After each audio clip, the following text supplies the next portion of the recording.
Good morning. Okay, so it is January 23rd, Honors Government, and we are picking up where we left off yesterday, which we had just finished talking about different forms of government based on the number of people that can participate. And we finished with democracies and then really looked at parliamentary systems versus presidential systems, which is important to your learning. Okay, so you can go back and watch the video if you need it taught again. Okay, so today we look at different forms of government on a different criteria, a third criteria now, as economic theories as forms of government. Economic theories as forms of government.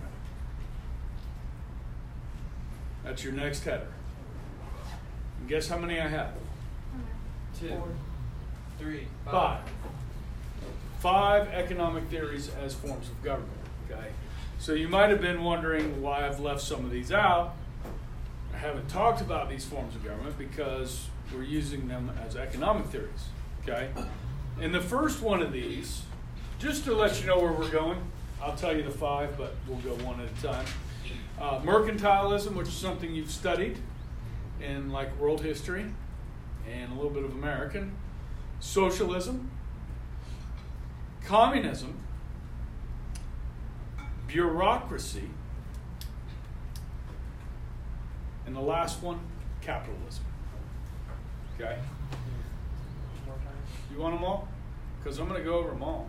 Oh, well then We'll just start with mercantilism. let's see. Anybody need me to spell that? Yes. Mercantil, ism. Ism. Okay, so starting with mercantilism. There's a belief in a finite amount of wealth in the world. A finite amount of wealth in the world. So there's only so much. Okay? So this is what led to colonization. So where powerful nations would go out and colonize and take raw materials from those that are being colonized, okay, and use that for the mother country, okay, and then in some cases the mother country would create products from those raw materials and force the colonies to buy them back, like British tea, okay, which they forced us to drink British tea in the colonies, okay? So mercantilism, and this is the way of the world for, centuries, and it was one economic theory that you would go out to make yourself more powerful is you would have to colonize, okay? And that is the theory of mercantilism, or mercantilism, depending on how you want to say that, okay? Good? Good. Got that? Okay, Yeah. so the second theory as a form of economic theory is socialism. Ready? A theory or a system of social reform. A theory or system of social reform which contemplates a complete reconstruction of society, which contemplates a complete reconstruction of society, comma.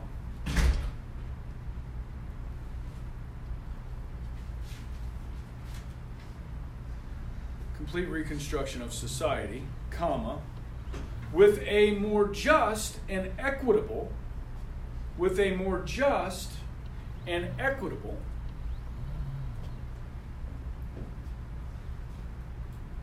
distribution of property and labor, with a more just and equitable distribution of property and labor. Okay, I'm going to move over here to this poster, which I know you guys have probably noticed all year that this was here. Don't know if I came over and talked about this at all. Maybe when we studied communism last semester, not sure if I did. But all of these political ideologies start with basically, you have 2 cows. Okay? So in socialism, you have 2 cows. The government takes them and puts them in a barn with everyone else's cows. Then gives you as much milk as it thinks you need. Socialism. So think of your cows as tax dollars.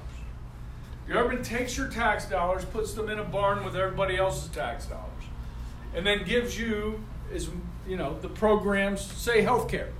Say you went to socialized healthcare, medicine. Then the government would provide you with what healthcare they thought you needed with the money that they took from everybody for their taxes. Socialism. Everybody shares in it. Okay? Now the problem with socialism with healthcare is not everybody has 2 cows to put into the barn. And not everybody is contributing taxes to the barn. Okay? But they're receiving benefits. You following me? Okay? So, more equitable distribution of property and labor. Okay, so that's kind of the theory on socialism. Communism, number 3, goes a step further.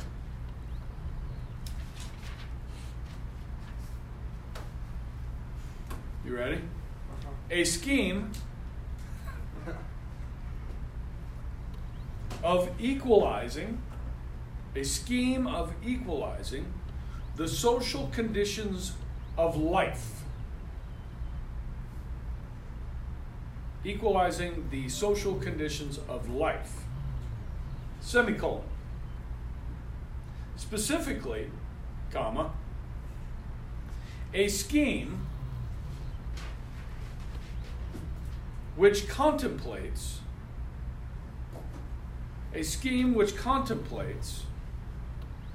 the abolition of inequalities. The abolition of inequalities in the possession of property, comma. The abolition of inequalities in the possession of property, comma.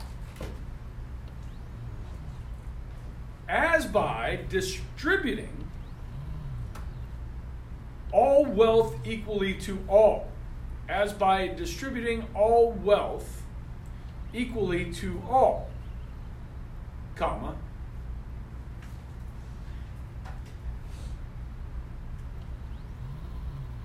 Or by holding all wealth in common. Or by holding all wealth in common. For the equal use and advantage of all. Or by holding all wealth in common for the equal use and advantage of all. Communism.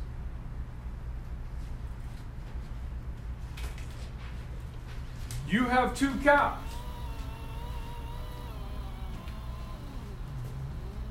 Your neighbors help you take care of them, and everyone shares the milk. Your neighbors don't have 2 cows, but you have 2 cows. So you're going to share those cows.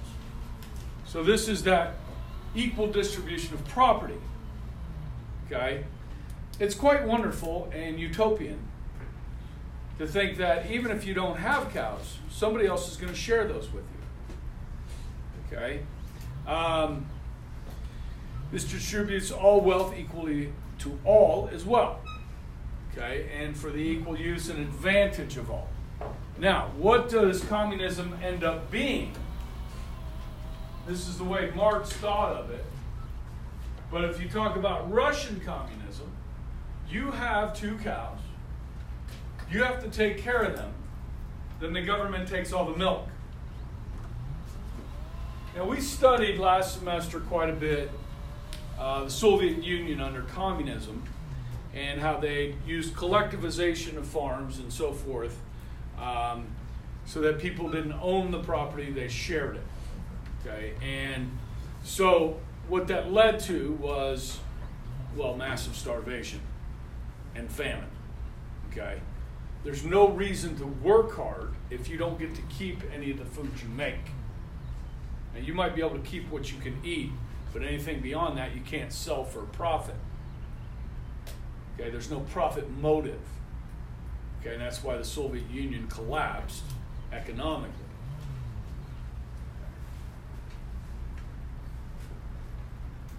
The third economic theory as a form of government is bureaucracy. And let me spell that. Yeah, the fourth. Bureaucracy. Let me spell that because that's one of those words I really struggle spelling myself.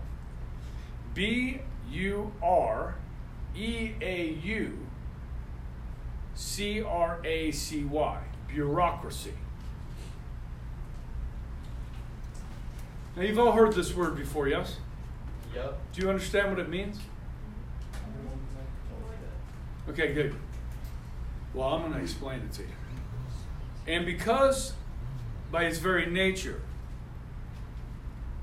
it is inefficient bureaucracy, overcomplicated, so is the definition. A system of carrying on the business of government, a system of carrying on the business of government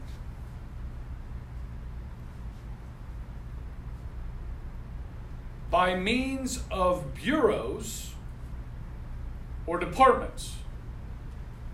A system of carrying on the means of government by bureaus or departments. Bureaus is B-U-R-E-A-U-S. Or departments, comma. Each under the control of a chief. These departments and bureaus, each under the control of a chief. C-H-I-E-F. Comma.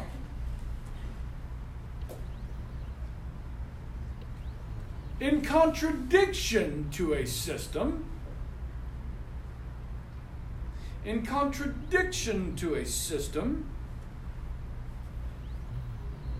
in which the officers of government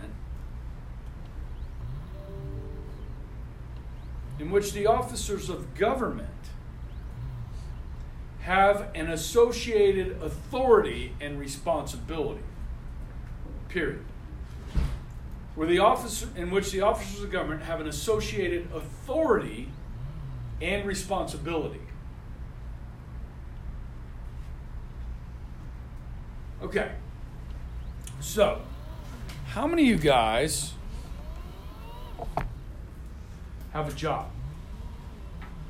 Where do you work? You what? Movers cars. What do you do there? Clean cars. Just clean them? You don't sell them? You don't help customers? What do you do? I work out on the border as a to-go person. You're a to-go person. Okay, so do you take phone orders? Yeah. And then do you package the food into the Yes. And I check the person out. and then you check them out? Mm-hmm. Okay. Do you ever cook? Yeah. I like clean offices. Clean offices like at night Yeah, like while at people night. aren't there? Yeah. So watch out for his guy. You have a job? Where do you work? Carlos is host. What do you do there? I'm a host. You're a host. Okay, so as a host, obviously you see people. Do you ever help with clearing tables? Okay. Have you ever had to bring food out? Okay. I'm a receptionist. Where? The nail salon. Okay. So, do you ever do nails? No, I just take appointments, schedules their appointments and stuff. Okay. I work Panera? What do you do there? like cashier, like make food. You ever have to clean a table? Yeah. You do it all. Yeah. And you do a lot. So you have what's called an associated responsibility and authority. So you can do many jobs. Okay? So your job is to make the customer happy. Yes? Because you want them to come back. Yes. You want them to come back, right? So it's your job to make the customer happy. So if somebody comes in to Panera or on the border, where was it? Carlos Kelly. Oops, sorry. On the border. Yeah, I don't want to mess people up. You have to take care of the customer. So if a customer comes to you with a need, it's your job to solve that. That means even though you're a hostess, you sometimes do other people's jobs. That makes your workplace at Carlos O'Kelly's more efficient. It makes Panera more efficient. And the job of Panera and Carlos O'Kelly's and On the Border is for them to make money. They're in business to make money. But also in doing so, please customers, because then you make more money. In government, generally what you have is a system of departments or bureaus with a chief at the top, right? And you have a very strict job description. You only do this.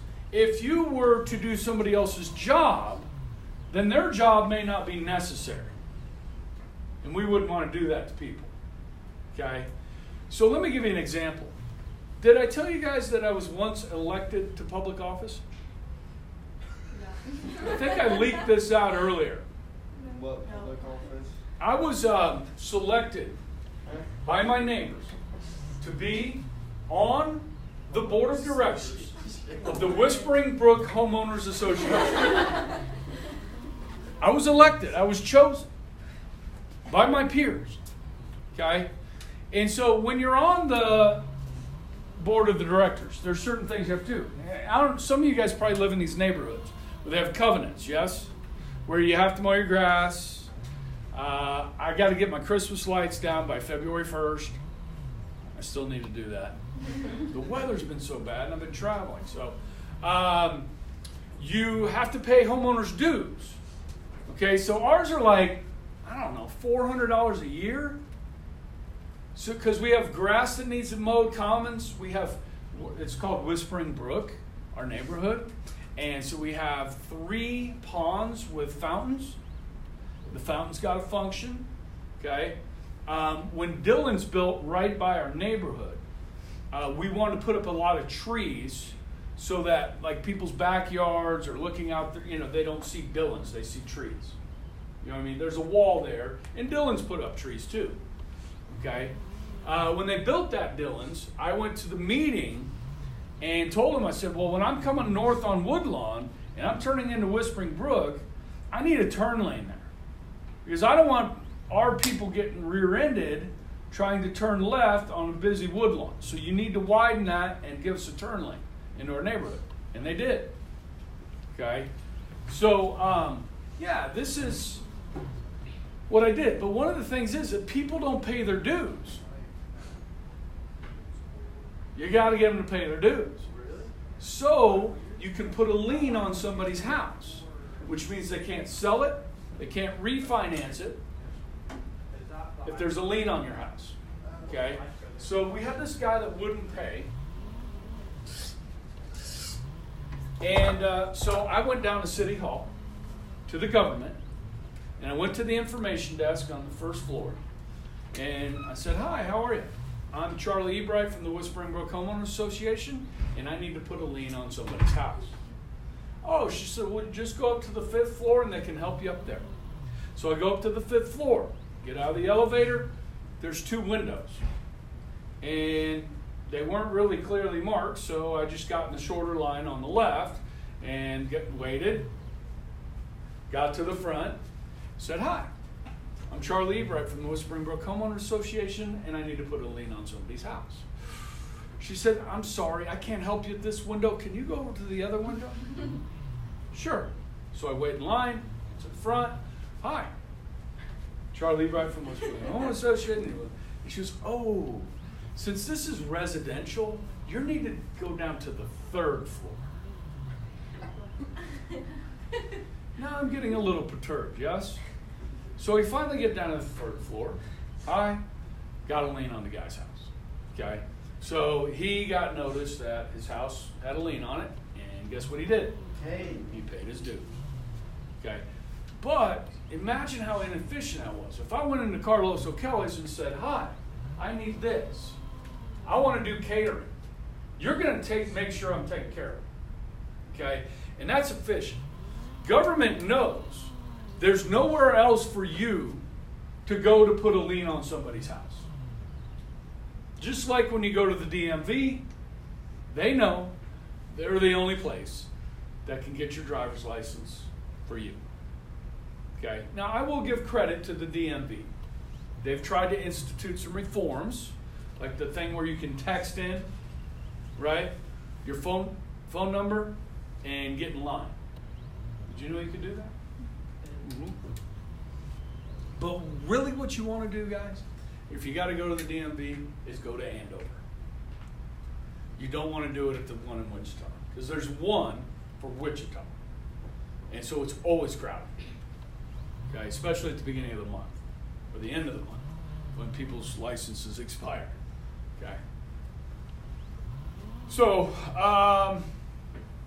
yeah, that's bureaucracy. Okay? It can be frustrating. A lot of times people refer to bureaucracy as red tape. So you have to cut through the red tape to get things done. Okay? Or jump through the hoops, if you will. So there's other terms for it. But bureaucracy can be very inefficient. And I can remember when I first started teaching here at Bishop Carroll, we have our own issues with bureaucracy. Okay? And when I first started teaching here, there was like almost none. And I loved it. And part of that's probably because I moved into being department chair, so I have to deal with more, regulations, things that have to be done, and so forth. So, bureaucracy, if you look at the Veterans Affairs hospitals, we talk about nationalized health care, okay? Guys, the bureaucracy to get anything done through the government can be very frustrating. Okay? Then we move to the fifth, economic theory as a form of government.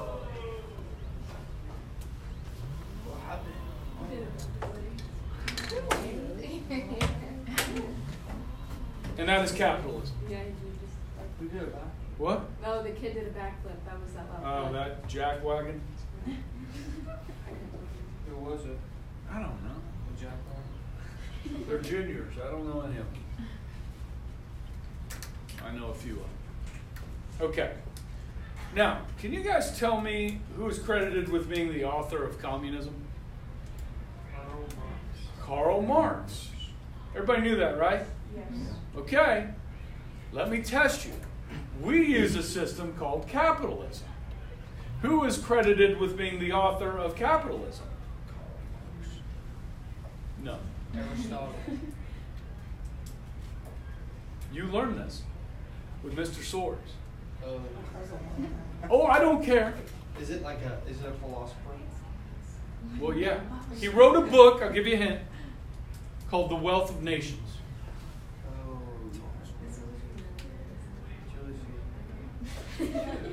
Mr. Swords is going to be very disappointed in you. Get him in here. Is he gonna go get him? Look it up. I had one of them. Look it up. Look it up. Who wrote The Wealth of Nations? It was Adam Smith. Everybody Oh, knows. get your phone out! Hey, I didn't get my phone out.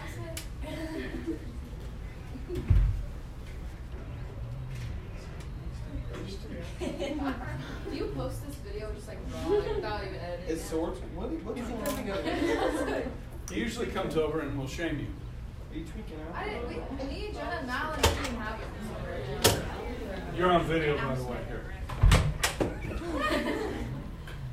I'm disappointed in you, and in you, and in you, and in you, and in you, Miss Jackson, and in you, and in you.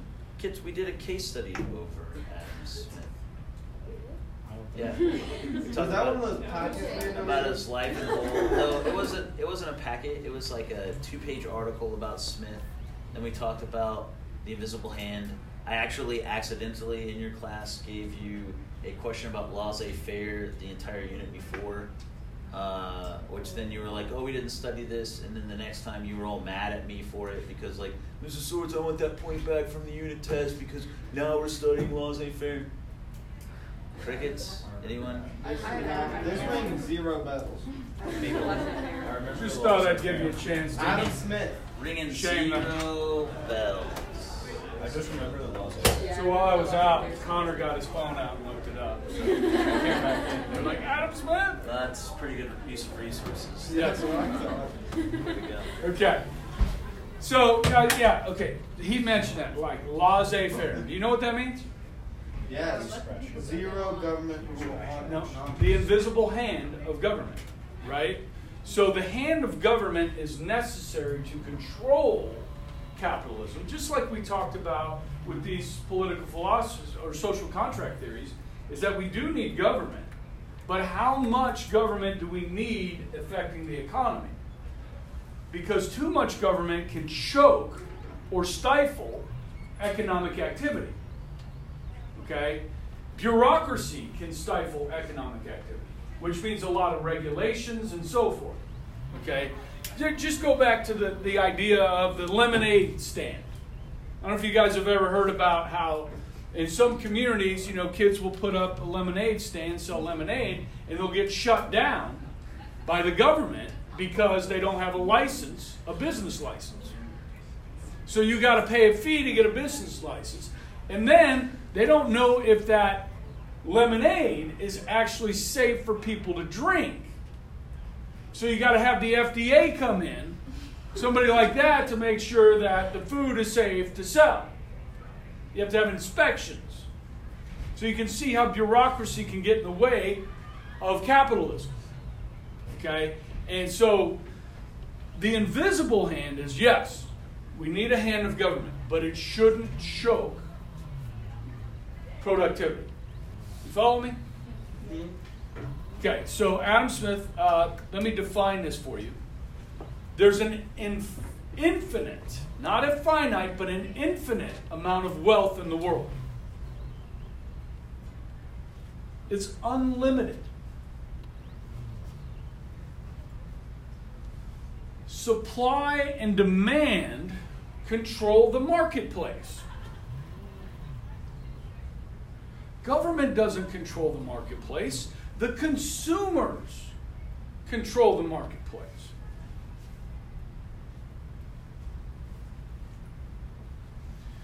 Nobody forced us to buy smartphones. But when they came out, people saw what they could do, and they said, I want that. The government didn't say, hey, come up with this technology and people will use it. It's not how it works. Okay? So, demand drove Apple to become an enormous company. Okay? Amazon had an idea. There's demand for it, obviously. Okay? So, competition is good. Competition is good. If we only had the United States Postal Service that could deliver packages, they could control how much they charge for each package being delivered. However, when other companies like UPS, FedEx, and others create competition, what happens to prices? They go down. They tend to go down. Okay? So, the marketplace is determined by supply and demand. Okay? You have 2 cows. You sell one and buy a bull. What happens? You make more cows. You make more cows. Now that bull and that heifer could mate a couple of times. You wouldn't want the bull to mate with the offspring, his own offspring, yes? So, you swap bulls with another guy that's got a bull. And then they impregnate the children of the first. And pretty soon you have Cattle. Yes? What do you do with those cattle? Just sell them. They don't start with that. You milk them. Feed them. Milk them. Sell them. Okay? Feed 'em. Now, whoa. Now you got milk for your family, but if you have cattle, you have milk left over. So what do you do with that milk? You Sell it. Okay, you hire a milkman to come by and pick up your milk and sell it to other people. You just created a job.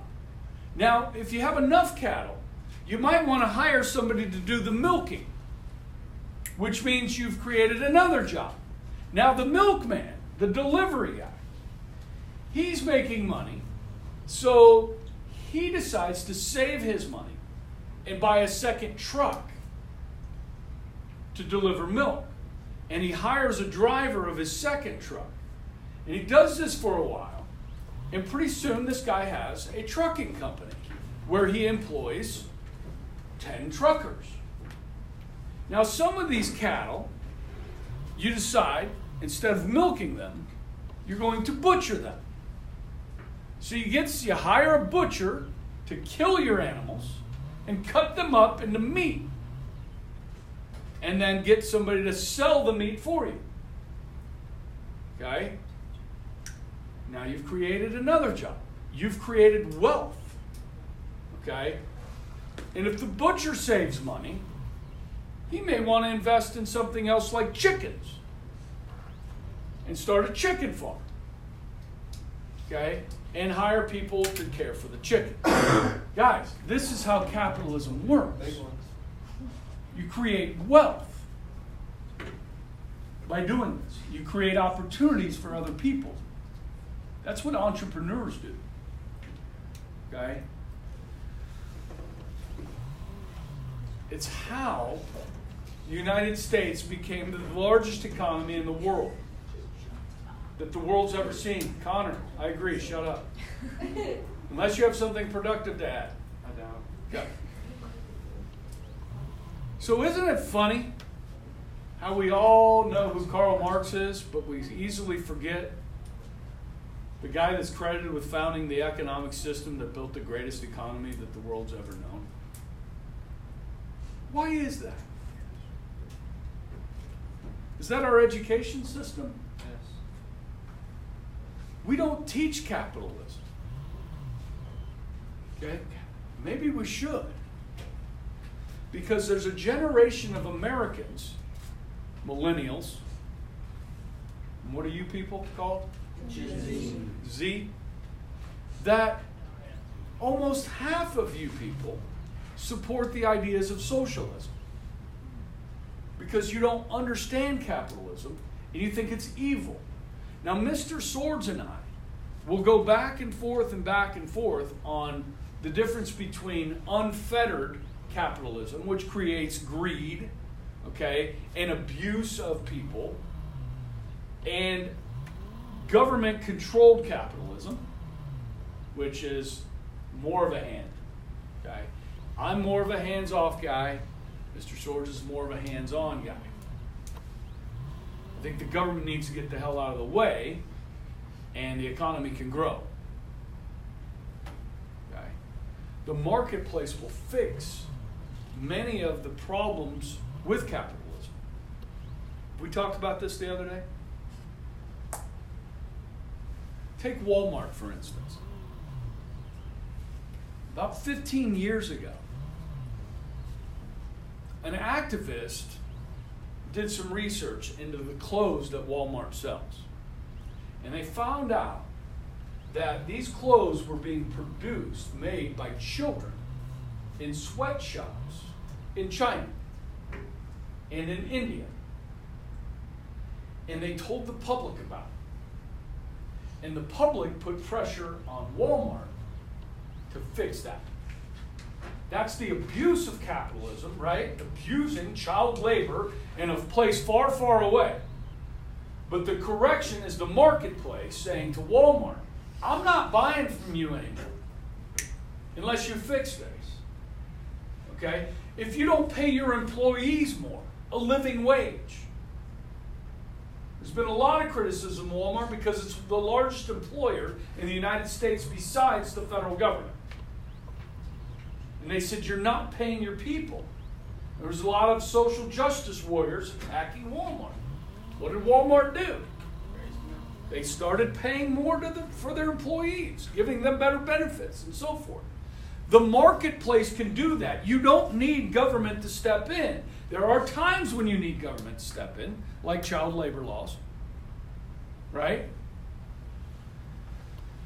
But the market can fix a lot of these issues on its own. It just needs to be publicized. And with social media today and so forth, you can really get these stories out when companies are abusing things, abusing the environment, abusing consumers, abusing their workers, and so forth. Okay, so most people want, good things for other people, and we'll hold these companies' feet to the fire. Okay, so those are 5 economic theories as forms of government. All right. The next thing we cover are the 5 basic concepts of democracy, and this is our last section before we move to the essay question. Everything up to this point in this next section, 5 basic concepts of democracy.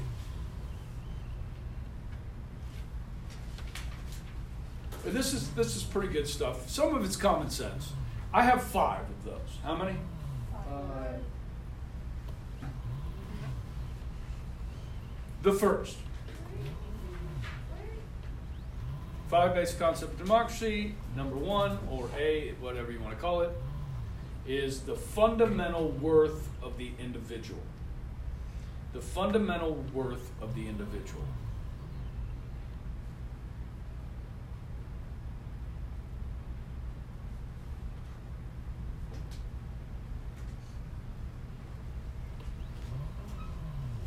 To define this, you would basically say everyone's dignity should be upheld.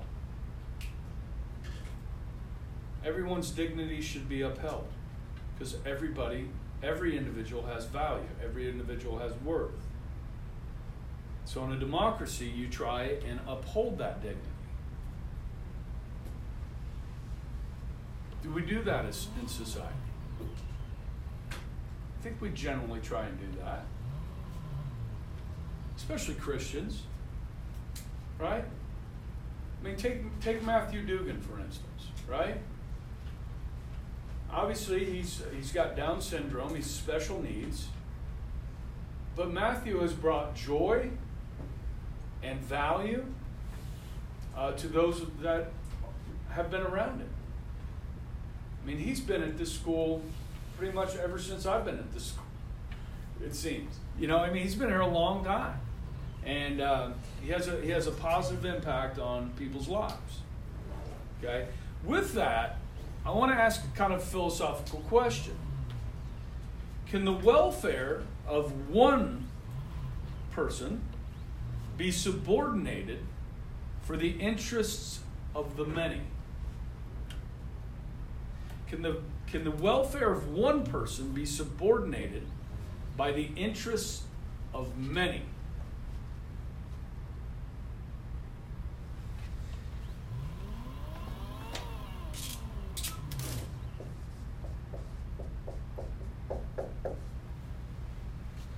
Natural rights, life, liberty, and property, right?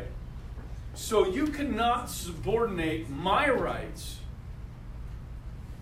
for the will of the many. Does this make sense? Okay, but when we're not talking about rights,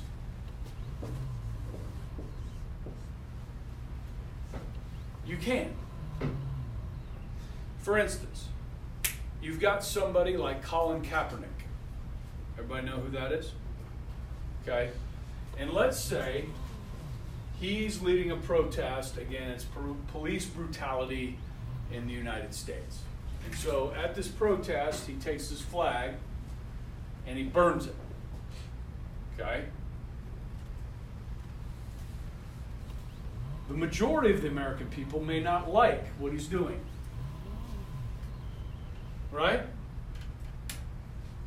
Can we stop him from doing it? No. Why? because he has a right. He has a First Amendment right. Okay? So when it comes to your rights, they have to be protected, even if the majority disagree with you. Does that make sense? Can anybody think of an issue where you could subordinate the will of a person for the benefit of the many? I don't want to pay taxes.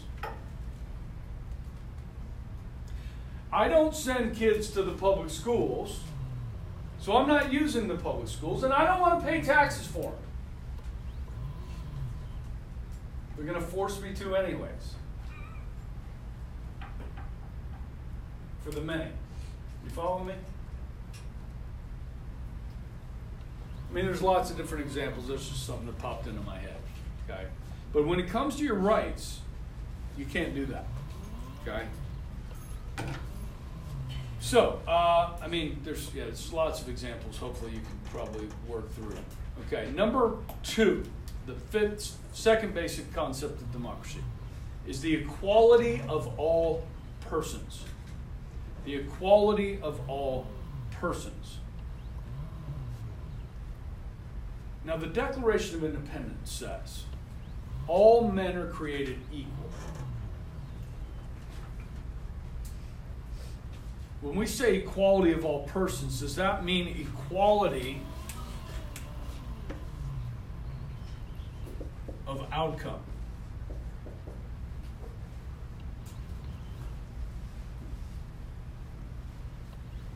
You guys know what equality of outcome is, right?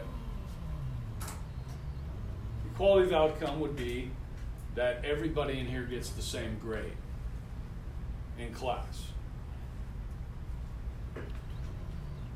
So that's not what we're talking about when we talk about equality of all persons. Now, you could try that in society, and what form of government would best suit that? Communism, right? Okay? But when we talk about equality of opportunity rather than outcome,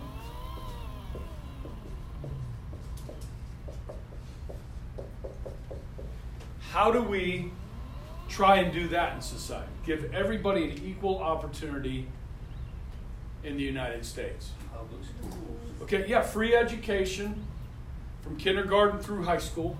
Okay? And also, importantly, we've talked about this before, the 14th Amendment. Equal protection under the law. Okay? So equal opportunity and equal protection under our laws. Okay, that's equality of all persons under the law. So things like due process. So like if you get pulled over by a police officer, there is a process due to you. If they're going to detain you, they have to read you your what? Your Miranda rights. And those Miranda rights also spell out due process, which is you have the right to an attorney. You have the right to remain silent. If you cannot afford an attorney, one will be appointed for you. This is your due process. You got a right to a trial by jury. You have a right to a fair trial, and so forth. Okay? That's equality under the law for all people. So equality of all persons. Now there are some in this country that believe in this, okay, in equality of outcome. And they're free to believe that. Good? What is the definition? I don't have one. I just discussed it. You can figure that out, right? Okay, so opportunity and under the law. So with opportunity, and we try to provide an equal opportunity, but not everybody's given one. Right? Some of you guys are born into 2-parent households where both parents have a college degree. you're going to be better off when it comes to opportunity than somebody that's born into a single parent household where somebody doesn't have a college degree. There's going to be more opportunities for you. Okay. And the only way you can do away with that is to institute something like communism. I mean, there's no way to fix that. Children do not get to decide who their parents are. Good. Number 3. Majority rules and minority rights. Majority rules and minority rights. So most decisions in a democracy are made by majority rule. What's the majority? 51%. Half plus 1. Okay? So, is the majority always right? But, when the majority makes a decision, it is the decision that is the most pleasing to the most people, even though they're not always right. Okay. Sometimes the majority makes mistakes. Now, let's talk about minority rights. Okay? Now, this is something that this country has a long history, a long struggle with, yes, and we've tried to work on correcting over the centuries, and we've made great strides in doing that, okay? But something to keep in mind for the majority. If the majority abuses the minority rights, in this country, will the majority always be the majority? Will whites be the majority in 50 years? They're not now. They're a plurality. Whites are a plurality. We just talked about that word, which means what? It's the largest percent. The most, right? The largest percentage. Good, the most, the plurality, okay? So, fact is, white people are not reproducing near as fast as other ethnicities in this country. And so they will be outpopulated with immigration and birth rates. Okay? And it won't be the Asians taking over. Okay? It'll be Hispanics or Latinos. Okay? That will become a plurality first and then a majority eventually. Okay? Good? So, if you do not protect the minorities' rights today, the new majority that used to be the minority may not treat you so well when you become the minority. What goes around comes around. So, yeah, I mean, that's something to think about. Besides doing the right thing, you know, it may come back to haunt you. Which, let me see, is happening right now in South Africa. Which has been happening the last 15 years in Zimbabwe. You guys heard of apartheid? South Africa, Zimbabwe? Who colonized those states, those countries? The British. Okay? And so in South Africa, the whites, who were a minority, controlled the government. And they oppressed blacks in their own country, Africans in their own country. Okay, and when they finally got rid of the whites in power, how do you think they're going to treat the whites? Good, bad. Not very good. In Zimbabwe, it was bad. I mean, as far as their farms and property and so forth, people were killed. Okay? And the whites knew how to farm the land. And when they took the land from the whites, guess what happened? People didn't know how to farm it. Guess what happened? Shortage of food. Okay, so, I mean, look this up. Now, our media doesn't talk about this stuff. You understand? Okay, so you got to look it up. But this is going on right now in South Africa. Some of it, people would say, is warranted. It's justified. Okay? You kind of got to do a study on that. You got to read about it. You got to look at the history and so forth. Okay? So hopefully in this country, we've done a good job at redressing or addressing those issues and giving people equality under the law and opportunity. Okay? So number 4,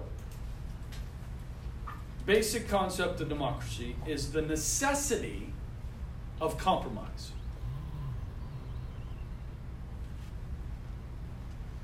The necessity of compromise.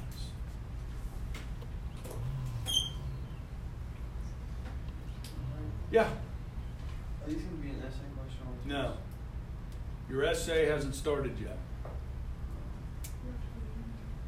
That starts when I'm done with these 5. Can't feel like the easy like this one. Yeah, this is probably the listing. Necessity of compromise. Look, the majority's going to win either way. So like right now in the Senate, when they're doing this impeachment stuff, right? Will the Republicans compromise with the demands of the Democrats when it comes to allowing witnesses or new documents and so forth? Or will they just not? Okay? The majority's going to win. Are there any uncompromising issues like you'd say, I will not compromise on this issue?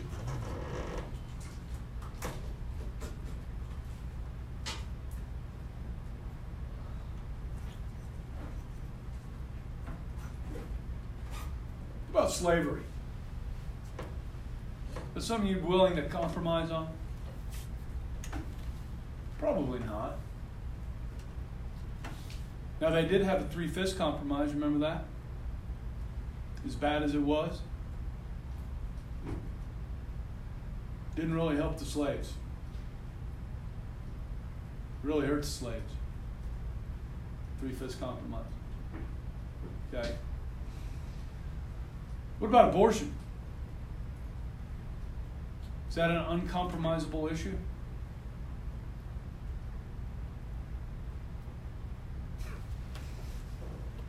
Okay. Let's say you want to do away with partial birth abortion. You guys know what that is? Okay, it's a procedure where they basically use suction to remove the baby. Are we running out of time? Yeah. Okay. Let me do this real quick. So if you want to do away with this procedure, and the Democrats didn't want to do that, and you're a Republican, you say, look, the Democrats want a tax increase on the wealthy. So I'll give you a 3% tax increase on the wealthy if you give me a ban on partial birth abortion. You taking that deal? That's a compromise, okay? Doesn't do away with it, but it's a, no pun intended, a baby step in the right direction, okay? You guys have a wonderful day. Wait. All right, have fun. Have a good trip back. Not sure what I'm doing tomorrow.